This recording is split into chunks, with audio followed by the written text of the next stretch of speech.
ജീവിതത്തിലെ ഓളങ്ങൾ. ഒരു ഉയർന്ന പർവ്വതത്തിൻ്റെ താഴ്ഭാഗത്തായി ശാന്തമായ ഒരു ക്ഷേത്രമുണ്ടായിരുന്നു. അവിടെ കവി എന്ന ഒരു സന്യാസി ജീവിച്ചിരുന്നു. ഒരിക്കൽ ഒരു യാത്രികൻ അവിടെ എത്തി. അദ്ദേഹം കവിയോട് ചോദിച്ചു, അർത്ഥവത്തായ ജീവിതം നയിക്കുന്നതിനുള്ള മാർഗം എന്താണ്?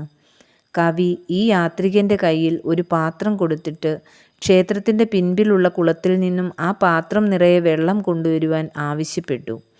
എന്നാൽ കുളത്തിൽ നിന്നും വെള്ളം എടുക്കുമ്പോൾ കുളത്തിൽ അലകൾ ഉണ്ടാകാതെ സൂക്ഷിക്കണമെന്നും ഓർമ്മിപ്പിച്ചു.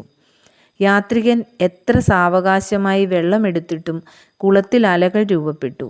കവി പറഞ്ഞു, ഇതുപോലെയാണ് ജീവിതം. ജീവിതത്തിൽ സന്തോഷത്തിൻ്റെയും ദുഃഖത്തിൻ്റെയും വിജയത്തിൻ്റെയും പരാജയത്തിൻ്റെയും തിരമാലകൾ ഉണ്ടാവും. എത്ര ശ്രമിച്ചാലും അവ ഒഴിവാക്കുവാൻ കഴിയില്ല.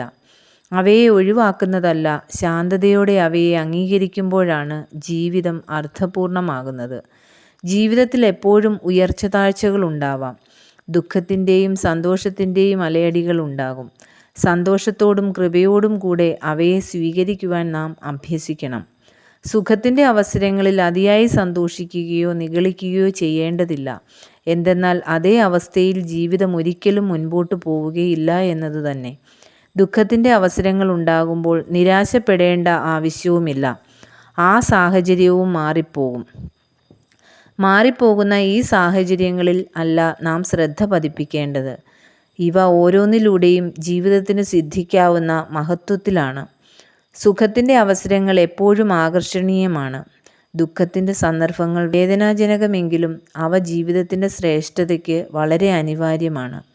മഴക്കാലവും വേനൽക്കാലവും ഓരോരോ വിധത്തിൽ നാം പ്രയോജനപ്പെടുത്തുന്നത് പോലെ സുഖദുഃഖങ്ങളെ ജീവിതം മഹത്വപൂർണ്ണമാക്കുന്നതിന് ഉപയോഗിക്കാൻ കഴിയണം. ഇത് സാധ്യമാകുന്നത് അവയോടുള്ള നമ്മുടെ പ്രതികരണം അനുസരിച്ചാണ്. മിക്ക ആളുകളും ഒരു സർജറി നടക്കുന്നതിന് ഇഷ്ടപ്പെടുന്നവരല്ല. എന്നാൽ അവ പലപ്പോഴും അനിവാര്യമാണ്. ഏതാണ്ട് അതുപോലെയാണ് ദുഃഖങ്ങളുടെ അവസരങ്ങൾ.